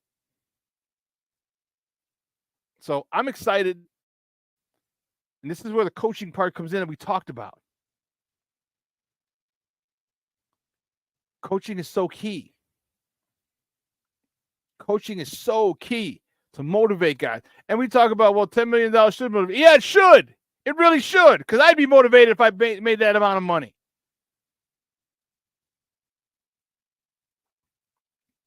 But for those who need extra, for those who have decided to extra, because now they do have generational wealth. The kids don't have to live in the streets or fight in the streets or deal with poverty or worry where the next meal is coming from.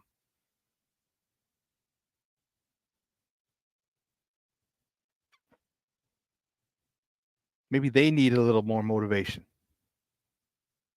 It's okay. It's human nature. But damn it, I'm expecting it from Coach Washington. To get that defensive line, him and Eberflus together, motivating that defense. Man, it's going to be a fun year. It's going to be a fun year. And it's really fun for me because, one, I played running back my entire life. Okay? In grammar school, I played linebacker, outside linebacker, because we had to play both ways. But I was still a running back. So I've been a running back my whole life. And then when I started coaching, I had to learn how to call a defense and coach defense. So I'm going to look at it from both sides of it. And I'm excited about that. When the offense is out there, okay, I'm going to see what's going on here. But when the defense is out there, that's why I get so passionate, because if you couldn't tell how much I love football, like my players knew I was passionate. Like there was never a question. You could ask any of my players. There was never a question of my passion for football, especially for defense, because I was hit all the time. I like to deliver. I like to run people over when a situation presented itself, usually against DBs. But the physicality of it, and this is what I want this Bears team to be, is physical. And all my former players will tell you, I instill physical, hit. An inferior team can beat the hell out of a superior team by being more physical. That can level the playing field. That can shut the talent gap if you are more physical. That's what I need this Bears team to understand. You're good. Your defense is good. Now let's be physical on top of our skill. That's a winning formula.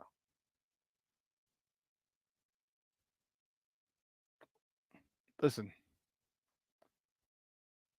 first and foremost, I want to thank you guys. 2 hours have come and gone. I want to thank you guys, but I do want to say a quick shout out and a big shout out to my football coach. He passed away a few days ago. The wake and funeral was this weekend, and Monday was the funeral. And I just want to say rest in peace, Coach Schaller. One of my first coaches, him and Coach Quinn, coached me in 5th, 6th, 7th, and 8th grade. Tough as they come, tough as nails. A lot of us didn't have father figures around, and those two men really, really did a number on stepping in and as football coaches and teaching and allowing us to be men and really, you understand that women may not understand, like it's a difficult process to have a boy develop into a man. It's a difficult one. And it's not a pretty one. Okay. But it's necessary. And these guys laid the foundation with their unrelenting style. They're constantly holding us accountable to our teammates, making sure that we had work done. I mean, I shit you not. This is the 80s. We would go watch film. We would have film in Coach Quinn's basement a couple times a year. That's how they were so far advanced, And I just want to say thank you, Coach Schaller, for all the lessons you taught me, how to be tough growing up in the neighborhood that I did and situation I did. I had to be tough. And, a lot of kids would probably echo my sentiments. Is just thank you so much. So big shout out to Coach Schaller, rest in peace. We're going to miss you. I just want to thank you for all the great stuff that you taught me, because it's carried on, in my life. All right, guys, this show is going to be on. I'm going to replay this at 6, so it'll be on later tonight. I'm not sure about Friday. I think we're going to move the show back a little bit Friday. I have a meeting that I can't get out of. All right, but I'll let you guys know. It'll be up. All right. So for everyone here at Sports Zone Chicago, thank you, Jay Grizz. I appreciate it. King Booker World, I appreciate it. Man, I will see you guys on Friday. I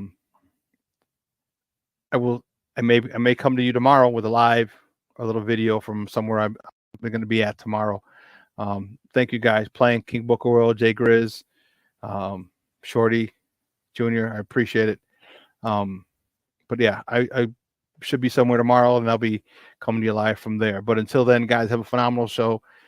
Phenomenal day. It's going to be beautiful out there. Summertime shy still full effect. Enjoy it. Tell your loved ones you love them. And one of the sad things is I was looking forward to seeing Coach Schaller at the St. Rita games this year, and that we would talk ever since Coach Quinn died a few years ago in COVID. I would always see him at the Rita games, and we'd just sit and talk. Because it's two football coaches, one player, one coach. And I always look forward to that. So I was obviously taken aback by the news. But anyway, guys, have a phenomenal day. All right. For everyone here at Sports Zone Chicago, I'm your boy, the SuperBack, Shawn Sierra. Have a great day, and I am out.